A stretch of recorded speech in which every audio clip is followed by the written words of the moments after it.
Deep in the heart of Texas, there's a spirit hundreds of thousands belong to and don't care what you think of it, and that's Texas A&M. This is a school with a backbone built on tradition that many people look at and roll their eyes to, but do they understand what it truly means?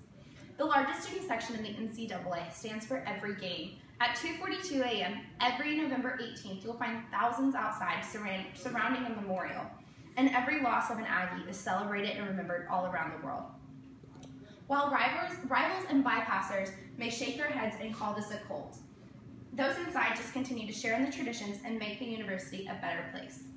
The 1922 Dixie Classic was a postseason game between Texas A&M and Center College in Dallas that started one of, if not the biggest tradition A&M stands for. The Aggies faced numerous injuries throughout the game, so much that Coach Dana X. Bible had to call a student down from the stands. E. Kingill, a student who left the football team for the basketball team during the postseason, was dressed in street clothes and asked to dress out for the remainder of the game. He obliged and stood on the sidelines, ready for the coach to call him in.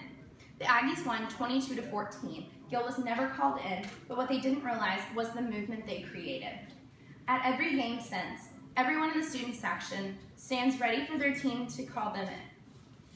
Narrated by ESPN reporter Tom Rinaldi in this past season's pregame video titled, "There's a Spirit," he mentions, "Help for the 11 stands 30,000 strong." And that's the beauty behind the 12th man.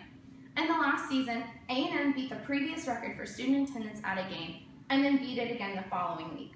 This is one of the loudest stadiums in college football that doesn't come with a student section.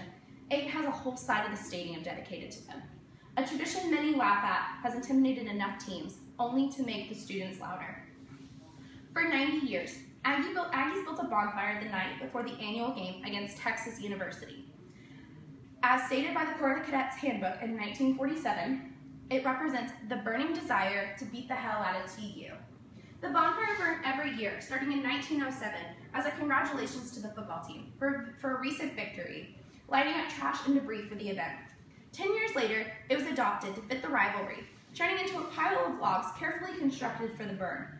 Before 1999, the only year bonfire didn't burn was 1963, a few days after the assassination of President John F. Kennedy. Head Yale leader Mike Marlowe said that year, "It's the most we have and the least we can give." At 2:42 a.m. on November 18, 1999, the stack collapsed, killing 12 and injuring 27. The Aggie family faced incredible loss that year, insurmountable to anything it had faced before. November 25th was the day the stack should have burned. Instead, that night before Yale practice, a vigil was held, and there was a 2 hours of silence at the spot the stack was once at. The message was to celebrate the lives of those that are gone, and to always remember to strengthen the Aggie family. On the 26th, at the annual TU football game, the Aggies were victorious, winning 20-16. Every November 18th at 2:42 a.m., you'll find thousands outside, circling the memorial where the stack once stood.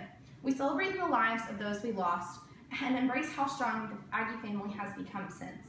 This is a tradition no one can roll their eyes at, because this school managed a loss in ways so many couldn't. On April 21st, Aggies gather all around the world to remember the loss of all Aggies for muster. This is a tradition that began in 1883, when a few Aggies got together to reminisce on their days in college. Eventually, this got moved to San Jacinto Day, April 21st, which is a day for remembrance and respect in Texas. The traditions of muster have changed over time, but it's still known for a day of meeting those around you to remember those who affected you and how you affected others.